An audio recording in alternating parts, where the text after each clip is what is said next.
बैठो। माननीय सदस्य, माननीय सदस्य, माननीय सदस्य, माननीय अध्यक्ष महोदय, विराजो, इनको बैठाइए। अरे तर्क चल रहा है अभी, तर्क दोनों पक्षों को सुन रहा हूं। आपको भी दूंगा, आपको दूंगा, आप 1 मिनट बोलो फिर। माननीय अध्यक्ष महोदय, अगर मुख्यमंत्री का एज इट इज बात अगर ये सदन स्वीकार नहीं करता है तो ये प्रमाणित करता है कि ये पर्ची का मुख्यमंत्री है।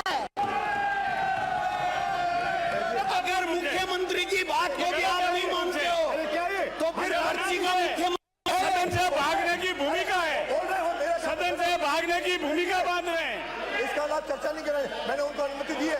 वो जब बोल रहे हैं अरे मेरा काम है ना, तुम खड़े हो जाओगे क्या? आपको खड़े होने किसने कहा? अरे मैंने जब इनको कहा है, इनकी सुन रहा हूं, उसका इनकी सुनूंगा। शांति से आपको आर्ग्यूमेंट करना है नहीं या शोर मचाना है? नो।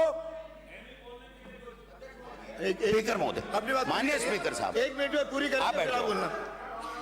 आप बैठ जाओ। जब मैं सुन रहा हूं आप बैठ जाओ। फिर कहेंगे माननीय अध्यक्ष महोदय, इनको भी नहीं मानते हो क्या? अरे ये काम मेरा है ना, इधर वो खड़े हो रहे हैं, मैं भी खड़ा होऊंगा। ये कंपटीशन है।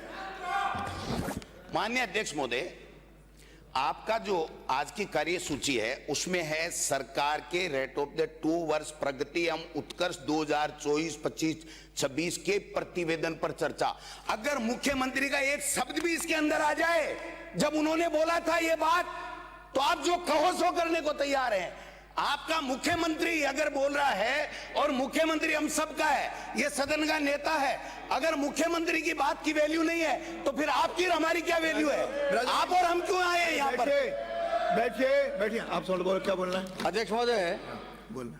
विपक्ष के प्रतिपक्ष के चुनौती को स्वीकार करते हुए माननीय मुख्यमंत्री जी ने जो प्रतिवेदन सदन के पटल पर रखा था वो सारे माननीय सदस्यों को डाक में गया। उस प्रतिवेदन को यदि खोल के उन्होंने पढ़ा होता तो उनको समझ आ जाता।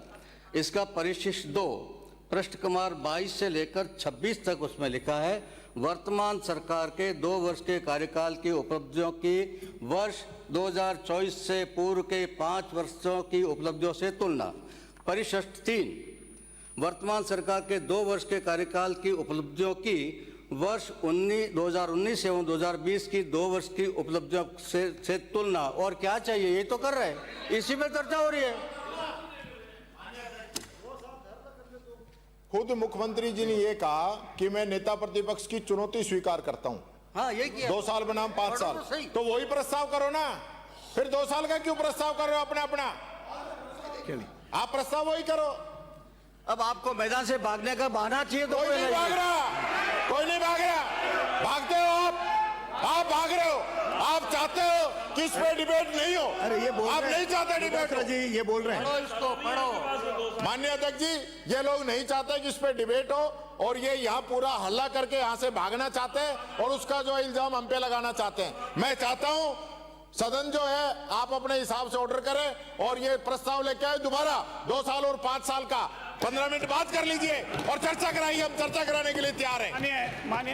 माननीय अध्यक्ष महोदय, प्रतिपक्ष के साथियों द्वारा ये जो प्रगति प्रतिवेदन सबके घर पहुंच गया, सबने पढ़ लिया और चूंकि सरकार अरे सुनो तो सही, इसमें नहीं, अरे सुनो तो सही, ये क्या सुनना पड़ेगा, सुनने की क्षमता भी रखनी पड़ेगी। बोल रहे हैं और आप वो बोल रहे हैं तो खड़ा करो। यूं क्या मजा? ये सड़क थोड़ी है। और चूंकि इस प्रतिवेदन में सदन है, वर्तमान सरकार के 2 वर्ष के उत्कर्ष कार्य और उसकी तुलना पूर्ववर्ती सरकार के 5 साल के कार्यों से की गई है। और चूंकि प्रतिवेदन का लैंग्वेज विधानसभा सचिवालय ने जो प्रतिवेदन पेश हुआ है उसी के आधार पर बनाया है, इसलिए सिर्फ भागने की भूमिका